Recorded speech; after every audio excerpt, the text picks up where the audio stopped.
So here's what you should have done if you were a Nazi and you wanted to win the war. You should have enslaved the Jews and the Gypsies and had them work, right? You should have had them work for the benefit of the victory, and then if you wanted to, you liquidate them afterwards. That's the logical thing to do if you want to win. And we assume that Hitler wanted to win.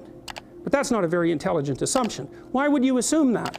He wasn't exactly a good guy. So why should we assume that he was aiming at the good that he was promoting, even in his own terms, right? The glorious, everlasting Third Reich, right? That'll rule for 1,000 years and be a bastion of civilization and music, because that's the sort of thing he purported to be interested in.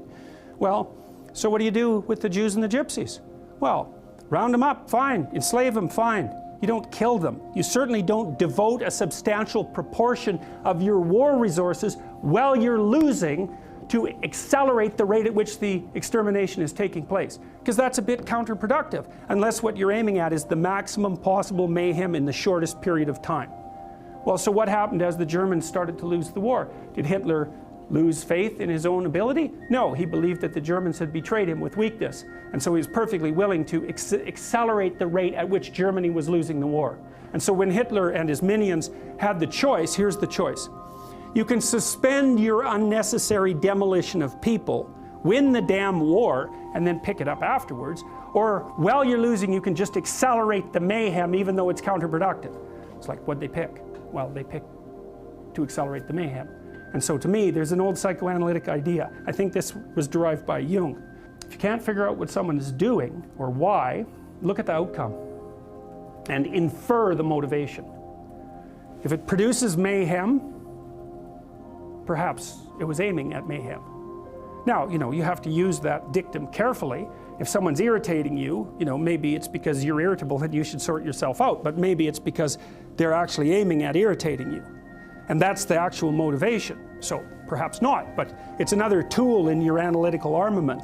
And so you see, well, and this is the thing about warfare that's so interesting because you can attribute it to territoriality. You can attribute it to a war for resources. That's what the wretchedly simple-minded economists presume.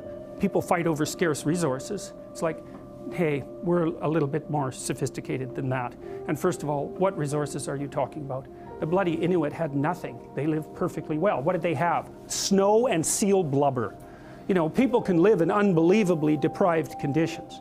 And so the idea that there are natural resources that we fight over because there's a shortage of them is a pretty oversimplified view of human beings. It's like, well, why do people fight? Well, maybe they fight sometimes for good reasons, but very, very frequently they fight for bad reasons. And those bad reasons are personal as well as sociocultural and economic. If you were a Nazi prison guard, for example, whatever pathologies you were carrying around in your destructive little soul, whatever element of Cain was deeply embedded in you, had the opportunity to be manifest fully at every moment of your waking existence, right? You had these people who were completely beholden to you, with no rights whatsoever, to whom you could do whatever your evil little heart determined.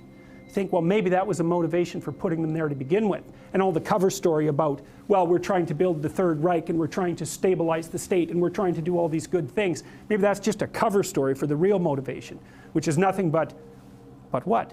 The construction of death camps that killed 6 million people. How about that? And the obliteration of 120 million people on the planet, and the leaving of Europe in ruins. Maybe that was the motivation. Or are we going to attribute to Hitler the highest possible motives? Say, no, it's an archetypal manifestation of Cain.